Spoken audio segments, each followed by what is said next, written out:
Have you ever stood on the precipice of a great opportunity, a promotion, a difficult conversation, a creative project, and felt a cold, magnetic pull backwards? It's not a lack of skill that holds you. It's not a lack of intelligence or preparation. It's a quiet, insidious whisper from the back of your mind, a voice that says, "Not yet. You're not ready. You're going to be found out."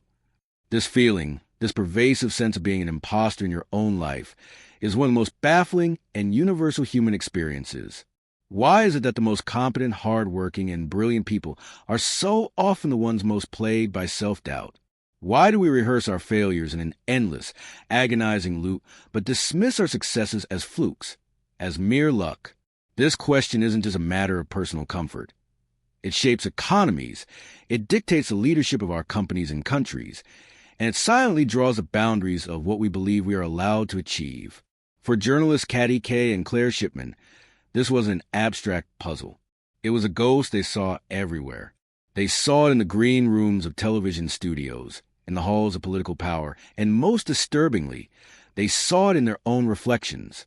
Despite reaching the highest echelons of their profession, reporting from war zones and interviewing world leaders for ABC and the BBC, they were intimately familiar with that cold, backward pull. Their careers became a quest, an obsession even, to move beyond simply observing this phenomenon and to finally understand its architecture. They set out to crack the code, to dissect this ephemeral, powerful thing we call confidence, and what they discovered is a truth so profound and so actionable that it has the power to fundamentally re-engineer the course of a life. Their investigation began not in a laboratory, but in the very environments where they had built their own careers. They had a front-row seat to power, and from that vantage point, they noticed a stark and persistent pattern. They would sit in high-level meetings with men, often with less direct expertise, would lean forward, interrupt, and project an aura of absolute certainty.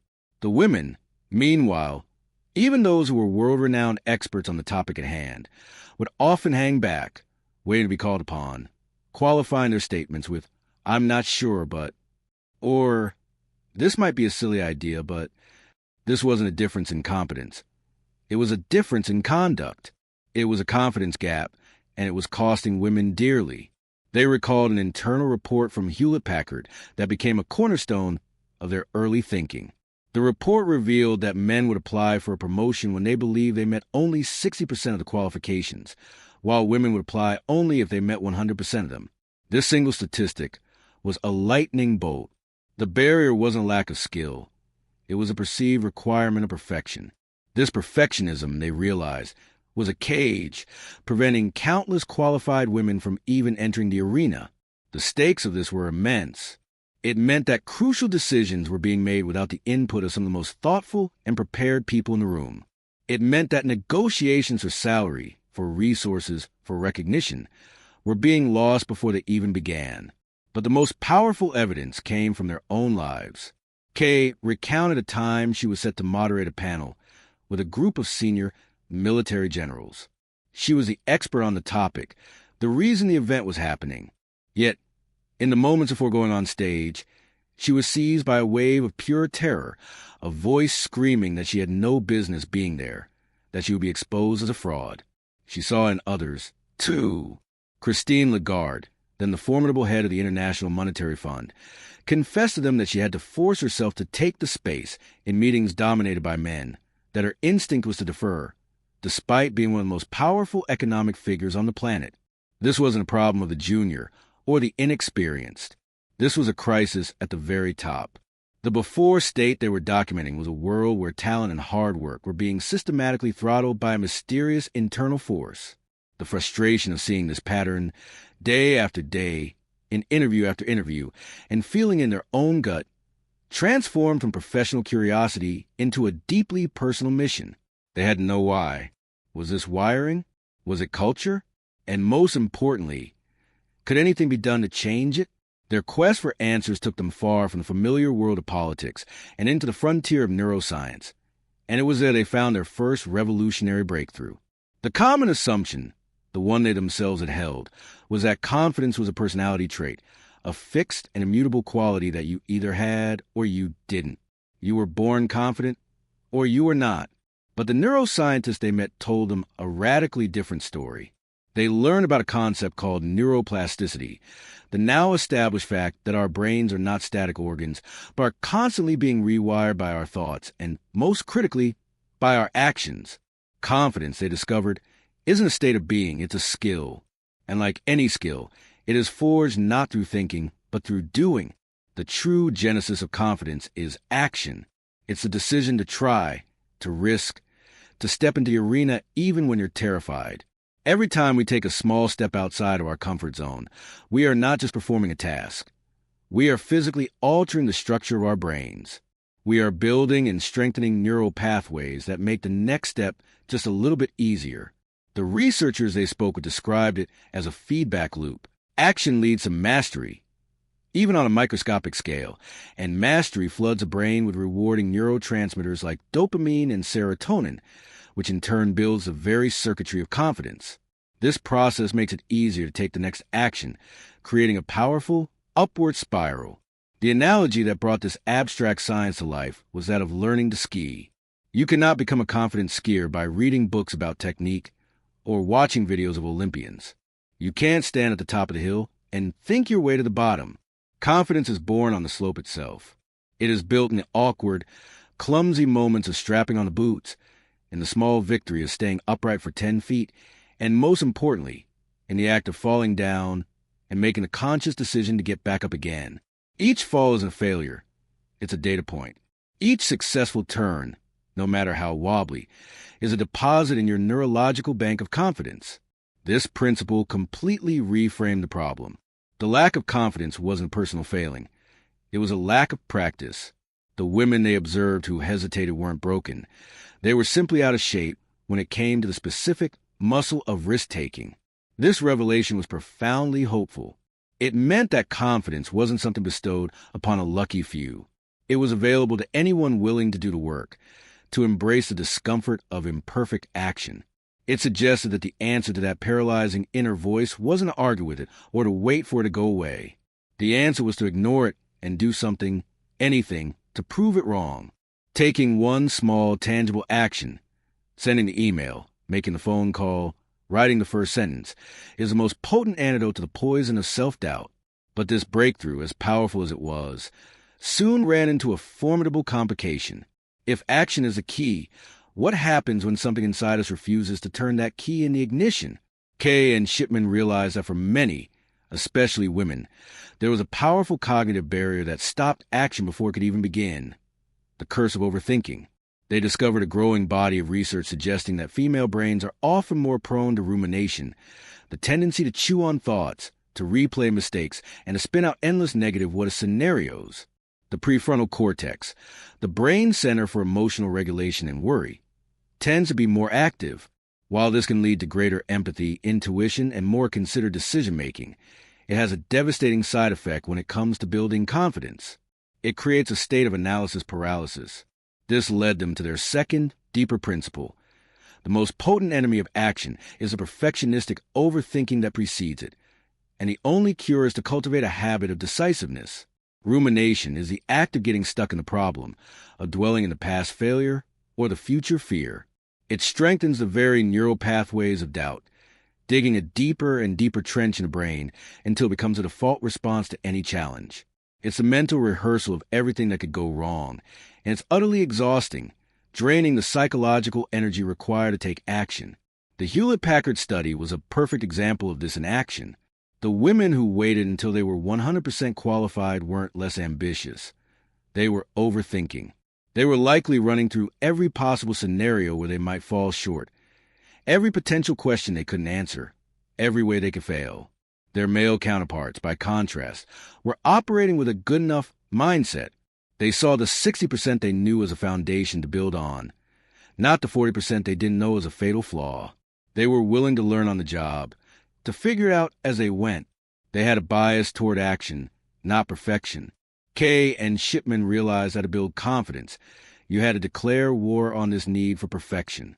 You had to learn to fail, and to fail fast.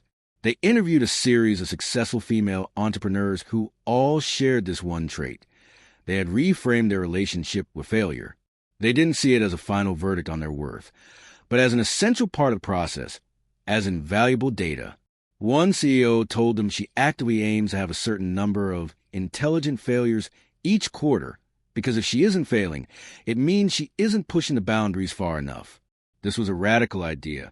It meant that the goal wasn't to avoid mistakes, but to make them, learn from them, and move on quickly without getting bogged down in the emotional quicksand of rumination. The cure for overthinking, then, is not more thinking. It's a swift, decisive action, however small. It's about shortening the gap between thought and action until it's almost instantaneous. It's about trusting your ability to handle the consequences, rather than try and predict and control every possible outcome. This is where the two powerful principles finally click together into a single, elegant, and life-altering synthesis. The journey had taken them from a frustrating observation about behavior to the neuroscience of action, to the psychology of overthinking. And now, they saw how it all connected. Action builds confidence, but overthinking prevents action. Therefore, the grand, unifying idea, the very heart of the confidence code, is this: confidence is the essential substance that turns thought into action. It isn't arrogance, it isn't ego, and it isn't a loud voice. It is the internal quality of belief that allows you to bridge the gap between a fleeting intention and a real-world execution. And this bridge, they realize, is built and fortified by a continuous, self-reinforcing loop. It's a virtuous cycle. It begins with the conscious decision to short-circuit the ruminating brain. You feel the pull of doubt, the desire to analyze it from every angle, and you choose instead to take one small, imperfect step forward. You send the email with the typo. You volunteer for the project you're only 60% qualified for. You speak up in the meeting, even if your thought isn't perfectly formed. This initial act is the hardest part. But once you do it, something magical happens. Whether you succeed or fail doesn't even matter at first. The very act of doing what you were afraid of doing sends a powerful signal to your brain. It says, "I survived. I am capable of handling this." This generates a small but potent dose of mastery, which in turn fuels the neural circuits of confidence. Your brain begins to associate risk-taking not with threat, but with potential for reward and learning. This newfound sliver of confidence then makes the next action slightly easier. The gap between thought and action narrows. The voice of the overthinking mind becomes a little quieter, a little less convincing. You try something else, and the cycle repeats, each rotation building upon the last. Confidence, therefore, is not a destination you arrive at. It is the process itself. It is a dynamic, ever-evolving result of this constant interplay between managing your thoughts and taking action. This was their aha moment. The ultimate definition of confidence isn't, "I believe I am great." It is simply, "I believe I am willing to try." It is a faith not in a perfect outcome, but in your own resilience. It is a quiet courage to live in a state of becoming, rather than waiting for a state of perfect being. This reframes the entire quest. We don't have to wait until we feel confident to start acting. We act imperfectly and with courage in order to become confident. So where does this incredible journey leave us? We began with a universal question, a feeling of being held back by an invisible force, and we have traveled with Kay and Shipman to find its source. We've learned that confidence isn't a magical trait gifted to a select few at birth. It is a skill forged in the fires of action, built brick by brick with every risk we take and every time we choose to get back up after fall. We've uncovered its greatest enemy, the paralyzing perfectionism of an overthinking mind, and we've discovered its greatest ally, the willingness to be decisive, to choose progress over perfection. The grand synthesis of their work provides us with more than just an understanding. It gives us a blueprint. First, develop a bias or action. When you find yourself stuck in a loop of doubt and deliberation, do something, anything. Break the spell of rumination with a single physical step. Second, give yourself permission to be a novice. Aim for good enough, not for flawless. Reframe failure not as a judgment on your character, but as a central tuition in the school of life. And third, when you do succeed, own it. Don't dismiss it as luck. Take a moment to consciously connect your effort to the positive result, to let that feeling of earned success sink in and strengthen those neural pathways. This is more than just a strategy for career advancement. It is a philosophy for living a bolder, more authentic life. It is about reclaiming the parts of yourself you've kept hidden for fear of not being ready. It's about giving your talents, your ideas, and your unique voice the platform they have always deserved. Understanding this code is the first, crucial step, but the real change happens when you decide to live it. If this journey of discovery resonates with you, if you feel that pull to bridge the gap between the person you are and the person you are capable of becoming, then join us. Subscribe and become part of a community committed not to perfection, but to courageous, imperfect action.